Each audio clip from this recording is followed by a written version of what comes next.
الحمد لله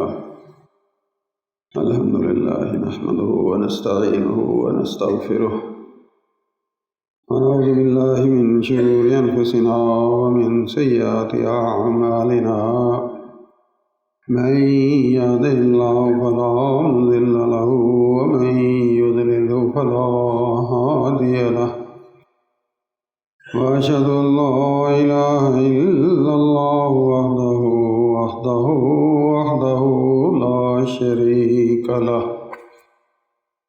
وأشهد أن محمدا عبده ورسوله أما بعد فإن خير الحديث كتاب الله وخير الهدي هدي محمد صلى الله عليه وسلم وشر الأمور محدثاتها وكل محدثة بدعة وكل بدعة ضلالة وكل ضلالة في النار.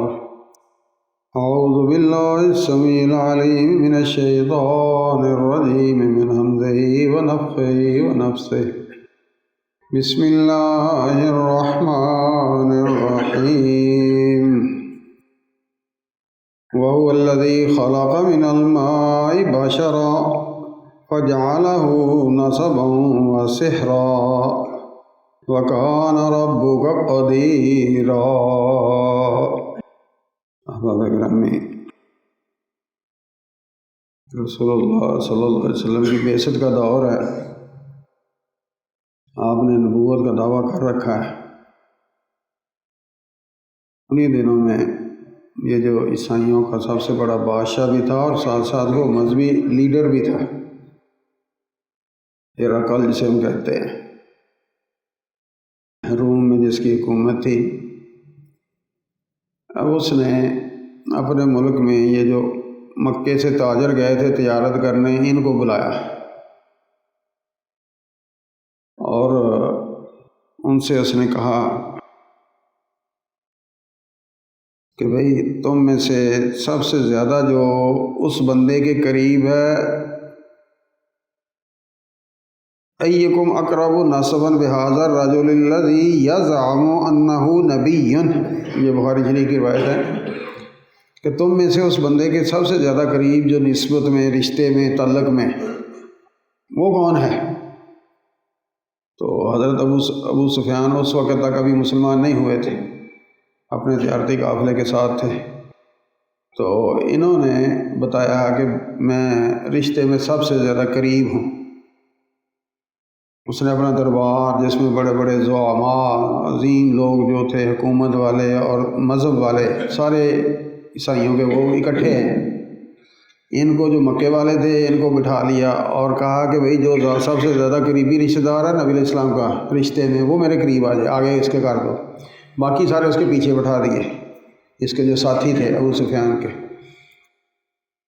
اور اس کے بعد اس نے کہا انی سائل عن ھذا الرجل، میں یہ جو ابو سفیان ہے نا، ان کی طرف اشارہ کر کے کہ اس سے میں اس بندے کے بارے میں، یعنی نبی کریم صلی اللہ علیہ وسلم کی طرف، عن ھذا الرجل، اس آدمی کے بارے میں جس نے نبوت کا دعویٰ کیا ہے نا، پوچھنے لگا ہوں کچھ باتیں.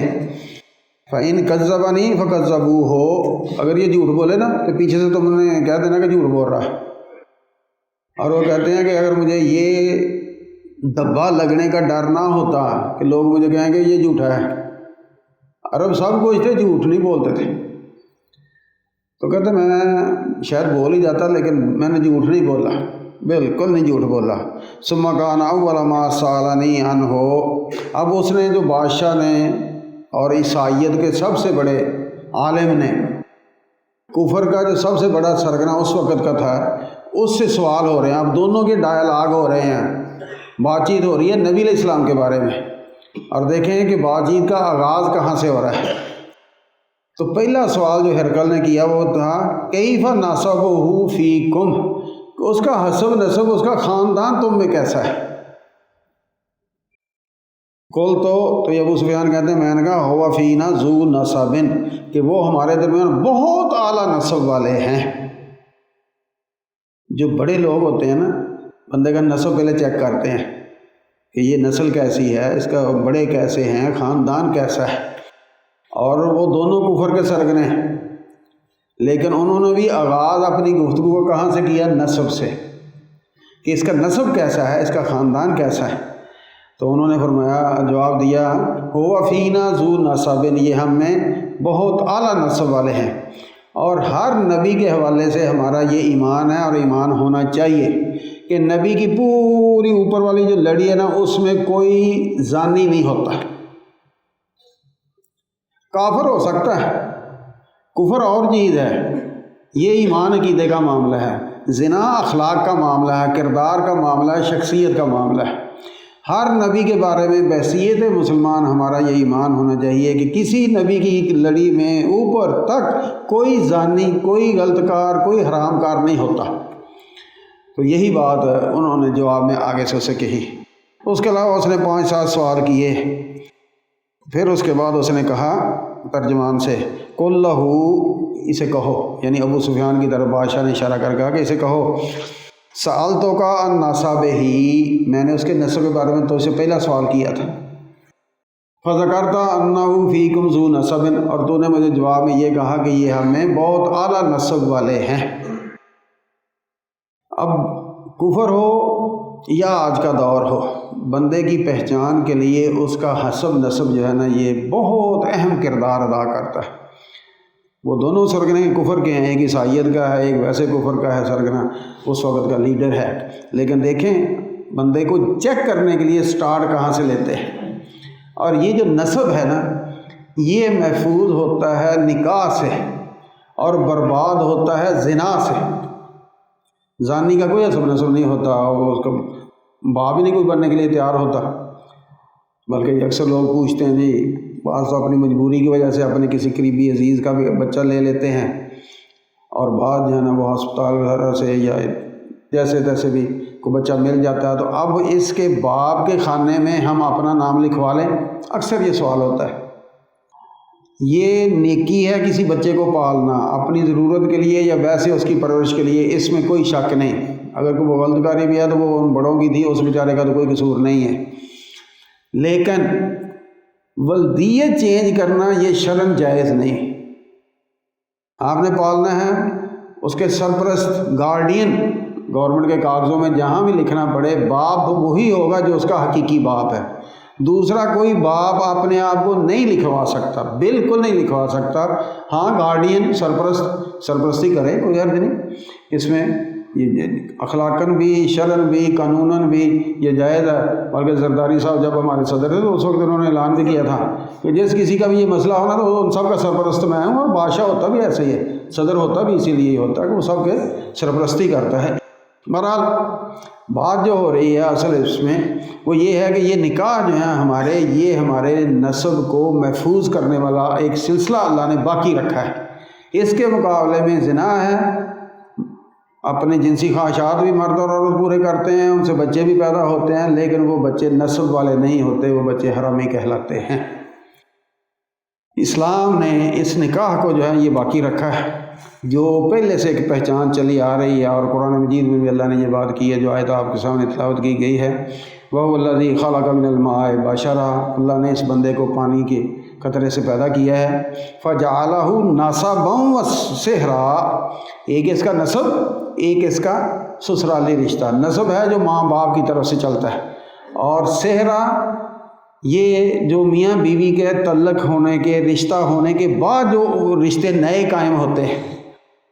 اور دیکھیں اسلام چاہتا کیا ہے کہ جب ہمارے نکاح کے ذریعے رشتہ قائم ہو رہا ہوتا ہے تو اس وقت 3 آیتیں پڑھی جاتی ہیں، ہمیشہ وہی، ہر عالم دین کسی علاقے کسی فرقے کا ہو جو بھی ہو، آیتیں وہ 3 ہی پڑھتا ہے، تینوں میں بات ایک ہی ہے، یا ایھا الذین آمنوا اتقوا اللہ، یا ایھا الذین آمنوا اتقوا اللہ، یا ایھا الناس، تقوی کی بات ایک ہی بات دہرائی جاتی ہے۔ اور وجہ کیا ہے کہ ایک بہت بڑی تبدیلی آ رہی ہوتی ہے اس وقت۔ ہو سکتا ہے پہلے سے رشتہ داری ہو آپس میں، اور ہو سکتا ہے بالکل اجنبی ہوں، لیکن اب وہ جس نے ہاں کہنا ہے، وہ خامد جس نے بننا ہے، اس کے ہاں کہنے کے ساتھ ہی جس بچی کے لیے، جس لڑکی کے لیے اس نے یہ قبول کا سیغہ بولا ہے کہ مجھے یہ نکاح قبول ہے، یہ قبول کہنے کے ساتھ شرعی طور پہ سارے کے سارے اخراجات اب اس کے ذمہ ہو جاتے ہیں۔ یہ خامد بن گیا، وہ بیوی بن گئی۔ اور یہ معمولی لفظ نہیں ہوتا جو عورت اپنے منہ سے کہتی ہے نا کیونکہ میں یہ رشتہ قبول ہے، سائن کر دیتی ہے۔ اب اس کے بعد ماں باپ کو اس نے چھوڑنا، بھائی بہنوں کو اس نے چھوڑنا، اپنا کاروبار اس نے چھوڑنا، رشتہ دار بہنیں عزیز و اقارب سارے چھوڑنے، سہیلیاں چھوڑنی، محلہ چھوڑنا، صرف ایک ہاں کہنے پر اتنی بڑی تبدیلی آتی ہے کہ بندہ سوچ بھی نہیں سکتا۔ اور پھر وہ عمر بھر کے لیے وقتی بھی نہیں ہوتی، وہ عورت جو ہے وہ بھی عمر بھر کے لیے اب اس کی بیوی بن گئی، اور اس کے ساتھ ہی پیچھے اس کے ماں باپ کے ساتھ رشتے، بھائی بہنوں کے ساتھ رشتے وہ پہلے سے ہوں تو ٹھیک ہے، وہ بھی ہو سکتے ہیں، لیکن اکثر جو ہے وہ نئے رشتے قائم ہوتے ہیں۔ اب یہ جو رشتہ قائم کرنا ہے، اس کی ایک مثال اللہ نے پہلے ہمارے دنیا میں آنے کے ساتھ قائم کر دی۔ جہاں کوئی پیدا ہوتا ہے وہ عورت اس کی ماں ہوتی ہے، مرد باپ ہوتا ہے، کوئی بھائی ہے، کوئی بہن ہے، کوئی ماموں ہے، کوئی چچا ہے، کوئی پھپھا ہے، کوئی فلاں ہے، وہ رشتے اٹل ہیں اور وہ رشتے ٹوٹتے نہیں۔ نہ چاکی ہو جاتی ہے، ناراضگی ہو جاتی ہے، لڑائی جھگڑا مار کٹائی تک بھی، حتیٰ کہ اللہ معاف کرے، اللہ معاف کرے، قتل تک بھی بات چلی جاتی ہے رشتہ داروں میں۔ اور خبر کیا لگتی ہے، چھوٹے بھائی نے بڑے کو مار دیا، بڑے نے چھوٹے کو مار دیا، اینٹیں مار مار کر مار دیا، فلاں چیز سے مار دیا۔ وہ رشتہ درمیان سے ختم نہیں ہوتا، وجہ کہ وہ رشتہ جو رب نے بنا دیا وہ اٹل ہے، اب وہ ختم نہیں ہوگا۔ دوسرا رشتہ اس کے مقابلے میں بندہ خود اپنا قبول کہنے سے بناتا ہے۔ جس کو اس نے بیوی کہا ہے، بیوی کے طور پہ قبول کیا، پہلے تو ان کا یہ رشتہ نہیں تھا، اس نے قبول کہا تو رشتہ بن گیا، اب یہ دونوں میاں بیوی ہو گئے۔ اب ان کا جینا مرنا ایک ساتھ، خوشی ہو، غمی ہو، دکھ ہو، تکلیف ہو، اچھے دن ہو، برے دن ہو، انہوں نے رہنا ساتھ ہی ہے۔ اور یہی فرق ہے ہمارے ہاں کہ اسلام میں جو نکاح ہے وہ صرف اس دنیا کی حد تک یہ بھی سوچ نہیں ہونی چاہیے، نہیں، اس سے بھی آگے کہ یا اللہ جو رشتہ میں قائم کرنے جا رہا ہوں، اب یہ میرا رشتہ یہاں تو زندگی تو گزارنی ہے ہم دونوں نے مل کر انشاءاللہ، مرنے کے بعد بھی میرا رشتہ یہ قائم ہو، اور مجھے اللہ تو کامیاب کر کے جنتوں میں داخل کر دے، اور جنتوں میں جو تو نے نعمتیں دینی ہیں سب کی سردار میری یہی بیوی ہو۔ اور یہ اتنا مضبوط رشتہ ہے، وہاں کو نئے نکاح نہیں ہوں گے، یہی جو دنیا والی عورت ہے یہ ان سب کی حکمران ہوگی۔ اللہ اس کو اتنا شرف دے گا، دعا بھی کرنی چاہیے کہ اللہ وہ جوڑ ہمارے لگائے جس میں دنیا کا بھی سکون ہو اور آخرت کی بھی نجات اور کامیابی ہو۔ اب جو رشتہ قبول کرنے والا ہے وہ اپنے ذہن میں یہ بات سوچ کر پختہ کر کے قبول کرے گا رشتہ کہ اب یہ رشتے انشاءاللہ اسی طرح نہیں ٹوٹیں گے جس طرح اللہ کے بنائے ہوئے رشتے نہیں ٹوٹتے۔ باپ چٹان پڑھ ہوتا ہے، بیٹا پڑھ جاتا ہے، ماں بیچاری بالکل دیسی سے ہوتی ہے، بیٹی کوئی پتہ نہیں کیا کچھ بنی پھرتی ہیں، آج کل تو ایجوکیشن میں بہت آگے چلے گئی ہیں بچیاں۔ اب وہ ان پڑھ ماں ہی ہے، ان پڑھ باپ ہی ہے، وہ نہیں بدلے گا، جو مرضی ہو جائے، بیٹا بھیجا کہ صدر بن جائے، وزیر اعظم بن جائے، لیکن باپ ہی رہے گا۔ یہ ایسے اٹل رشتے ہیں۔ تو جس طرح یہ اللہ کے بنائے ہوئے رشتے نہیں ٹوٹتے، بین ہی اسی سوچ کے ساتھ مسلمان کو نکاح کا اپنا رشتہ قائم کرنا چاہیے کہ جو اب میرا رشتہ جس کے ساتھ نکاح کی وجہ سے قائم ہوگا انشاءاللہ نہیں ٹوٹے گا، نبھانے کا میں پورا فرض جو میرے ذمہ ہے وہ ادا کروں گا۔ اب اس کے لیے ہمارے ہاں نکاح کا مصنون سلسلہ ہے اور اس کی مجلس ہوتی ہے جس میں باقاعدہ جو ہے وہ گواہ ہوتے ہیں اور یہ سارا کچھ قائم ہوتا ہے، کرنا چاہیے۔ قرآن نے کہا ہے فَانكِحُوا مَا طَابَ لَكُم مِّنَ النِّسَاءِ، جن عورتوں سے تم چاہتے ہو نکاح کرنا کر لو، فعل امر ہے، علی الوجوب، امر عام طور پہ حکم کو لازمی کرنے کے لیے ہوتا ہے، اس لیے بحیثیت مسلمان جو نکاح کر سکتا ہے اسے نکاح کرنے میں دیر بھی نہیں کرنی چاہیے۔ یہ ہمارے ایجوکیشن کے سسٹم جو ہے نا یہ 25-30 سال یہ برباد کر دیتے ہیں۔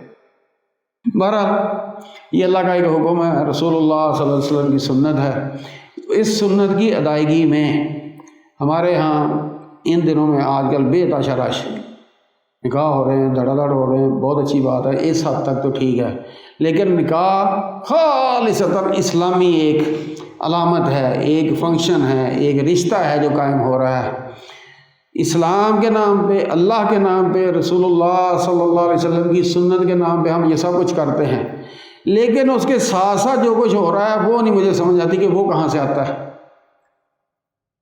سب سے پہلے بے پردگی کی انتہا ہوتی ہے. خوشی ہے، عورتوں کا بھی حق ہے ان کے، لیکن آپ بندوبست سارے جہان کے کر لیتے ہیں، لاکھوں روپے ہر کام پہ لگا لیتے ہیں.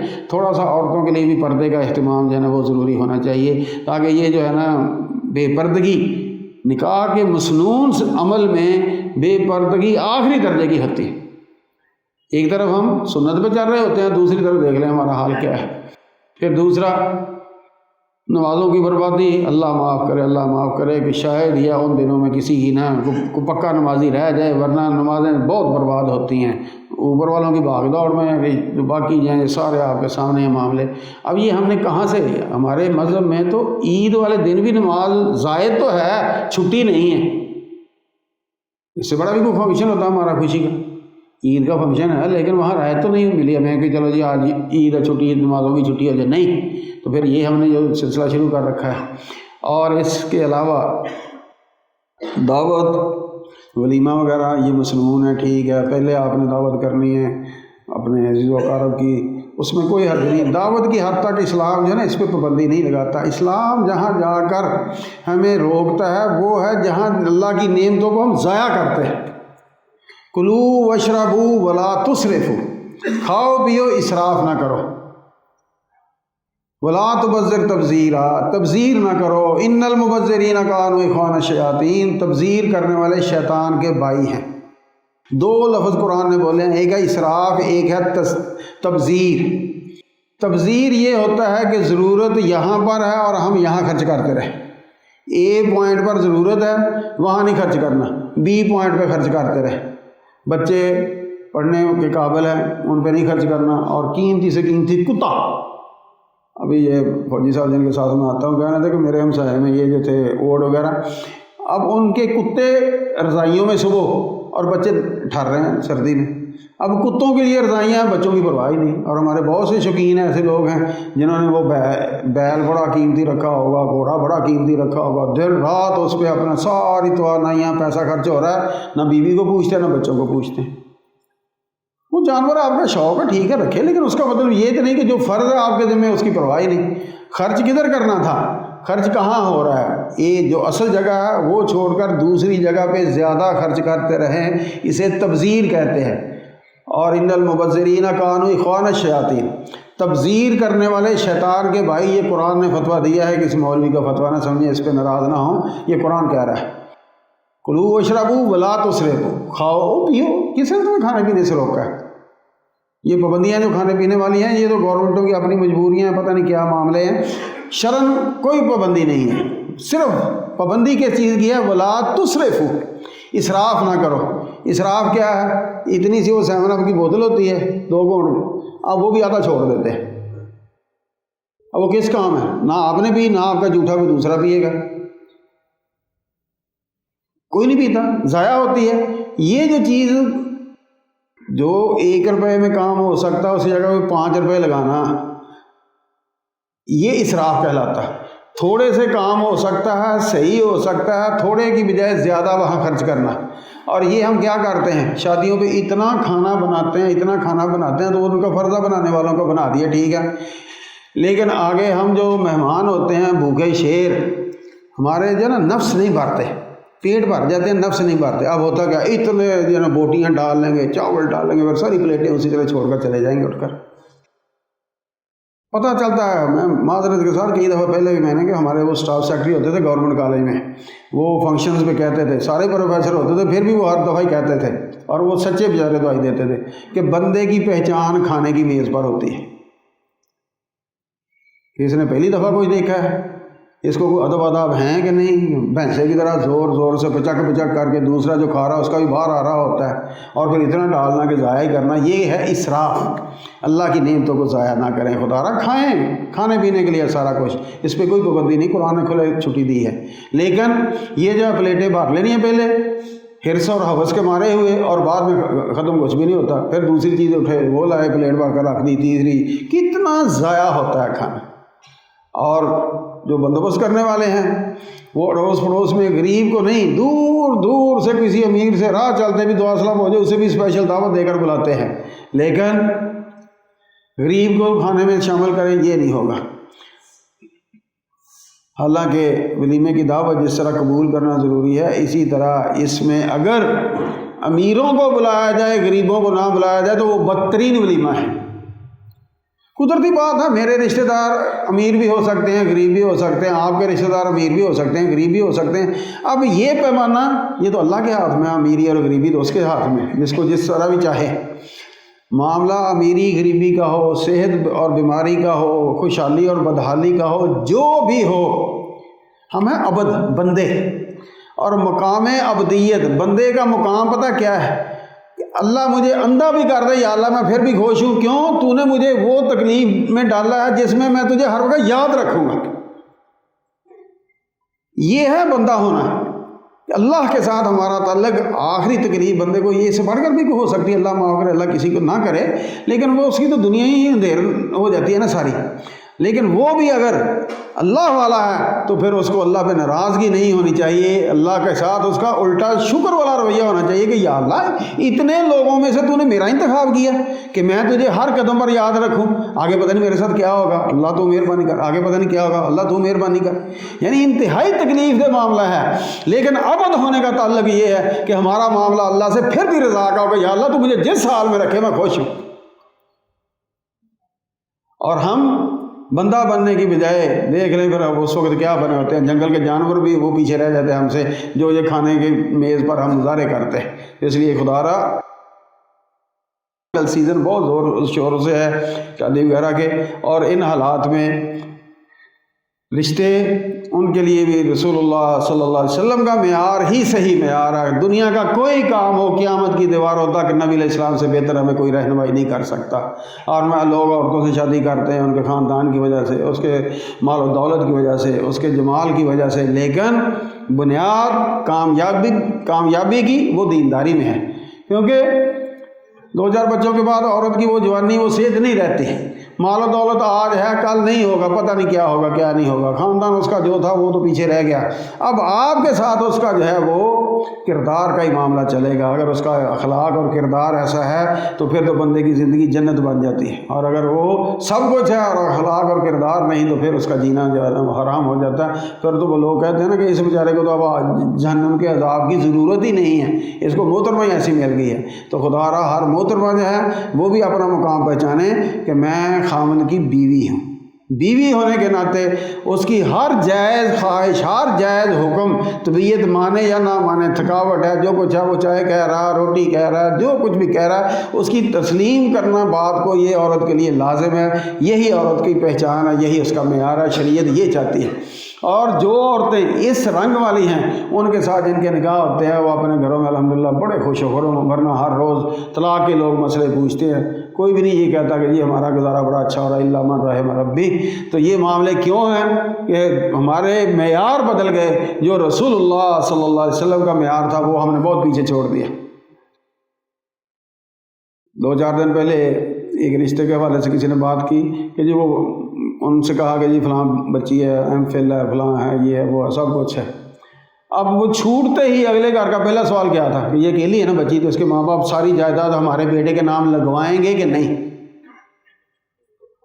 یہ ہمارا معیار ہے، یہ ہمارا معیار ہے کہ ہم نے ایک پڑھا لکھا جانور تیار کیا ہے، یہ 16 جماعتیں پڑھا ہے، پتہ نہیں کیا کچھ پڑھا ہے، اب اس کا مول لگانا، لگائے جی مول، اس کو کوٹھی ملے گی، اس کو کار ملے گی، اس کو کارخانہ ملے گا، فلاں ملے گا، فلاں ملے گا، یہ معیار بنا کر ہم اپنے بچے کو پیش کر رہے ہوتے ہیں۔ اور دوسروں کی بچیوں کی جو زندگیاں ہم برباد کرتے ہیں، یہ ہر روز ایک پورا جتھا جاتا ہے، جی آج یہ فلاں دیکھنے آ گیا، فلاں دیکھنے آ گیا، فلاں دیکھنے آ گیا، ان کو بیچاروں کو حشر کر دیتے ہیں، اور آخری پارٹی جو جاتی ہے کہتے ہیں نہیں جی پاس نہیں ہوا، ان کی دوائی مچا دیتے ہیں۔ تو یہ ہم نے بہت ہی کمینی حرکت، معذرت کے ساتھ کمینی حرکت شروع کر رکھی ہے۔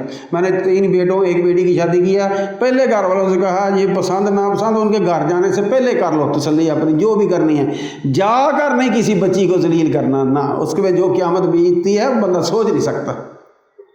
کھاتے بھی ہیں اور بعد میں نخرے کر کے اور اس بیچاری کا جینا حرام کر کے چلے آتے ہیں۔ تو خدا را پہلے تسلی کر لے اپنی۔ تو یہ جو بھوکوں کی طرح ہر جگہ جو ہے نا منہ اٹھائے چلے جانا، جی دیکھنے جا رہے ہیں، پتہ نہیں کیا سارے جہان نے دیکھنا ہے۔ ہم بھی بچیوں والے ہیں، ہم بھی عورتوں والے ہیں، لہذا جو شریعت کے معیار ہے ہمیشہ ایک ہی بات ہوتی ہے، کسی دوسری طرف کوئی کبھی نہیں دعوت دی، صرف ایک ہی دعوت دیتا ہوں ہمیشہ، خیر الہدی ہدی محمد صلی اللہ علیہ وسلم، نبی کریم صلی اللہ علیہ وسلم جو کچھ بتا گئے ہیں، جو کچھ کہہ گئے ہیں، جو کچھ سکھا گئے ہیں، اس سے افضل اعلیٰ بہتر نہیں ہے۔ اور آپ نے کیا بتایا ہے کہ عورت کا انتخاب کرنا ہے تو دینداری دیکھیں، تو اسی طرح جو بچے کے لیے بھی دیکھیں کہ اس کے پلے کوئی دین ہے کہ نہیں۔ ہم نے دین کو چھوڑ دیا اور نتیجہ کیا ہے کہ جو طلاق کی ریشو اب بڑی ہے، کچھ 10 سال 20 سال پیچھے چلتے جائیں اتنی ریشو کم سے کم، کیوں؟ اس وقت دینداری تھی اور وہ نباہ ہو رہے تھے۔ تو اس لیے اللہ سے دعا ہے کہ اللہ تعالیٰ ہمارے یہ جو نکاح وغیرہ کے معاملے ہیں ان میں بھی ہمیں پورے کا پورا مسلمان ہونے کی توفیق عطا فرمائے۔ آخری بات صرف کہ دیکھیں نکاح، اس کے بعد ہر بندہ مبارکباد دے رہا ہوتا ہے، مٹھائیاں کھا رہے ہوتے ہیں، دعوتیں کھا رہے ہوتے ہیں۔ خدا نخواستہ اللہ ایسا برے دن کسی بچے بچی پہ نہ لائے، ماں باپ پہ نہ لائے کہ وہ بھاگ کر شادی کر لیں۔ وہ ماں باپ کسی کو منہ دکھانے کے قابل ہوتے؟ کسی کے قابل نہیں ہوتے۔ کوئی وہاں مبارکباد کا سلسلہ ہوتا ہے؟ بالکل نہیں ہوتا۔ وجہ کیا ہے کہ وہ دین سے ہٹ کر تھا۔ جو دین سے ہٹ کر کریں گے وہ تباہی ہے، جو دین کے نام پہ کریں گے انشاءاللہ اللہ خیر ہی لائے گا۔ وآخر دعوانا الحمدللہ رب العالمین۔ الحمدللہ نحمدہ ونستعینہ ونستغفرہ ونعوذ باللہ من شرور انفسنا ومن سیئات اعمالنا، من یهدہ اللہ فلا مضل له ومن یضلل فلا ہادی لہ، وأشهد أن لا إله إلا الله وحده لا شريك له، وأشهد أن محمدا عبده ورسوله، أما فإن خير الحديث كتاب الله، وخير الهدي هدي محمد صلى الله عليه وسلم، وشر الأمور محدثاتها، وكل محدثة بدعة، وكل بدعة ضلالة، وكل ضلالة في النار۔ أعوذ بالله السميع العليم من الشيطان الرجيم۔ وَهُوَ الَّذِي خَلَقَ مِنَ الْمَاءِ بَشَرًا، وہی ذات اللہ کی جس نے بندے کو پانی سے پیدا کیا، فَجَعَلَهُ نَسَبًا وَصِهْرًا، پھر اس کے ماں باپ کی طرف سے رشتے قائم کیے اور بیوی کی طرف سے رشتے قائم کیے۔ وَكَانَ رَبُّكَ قَدِيرًا، اور تیرا رب ہر بات کی قدرت رکھنے والا ہے۔ سبحان ربک رب العزة عما یصفون، وسلام علی المرسلین، والحمد للہ رب العالمین۔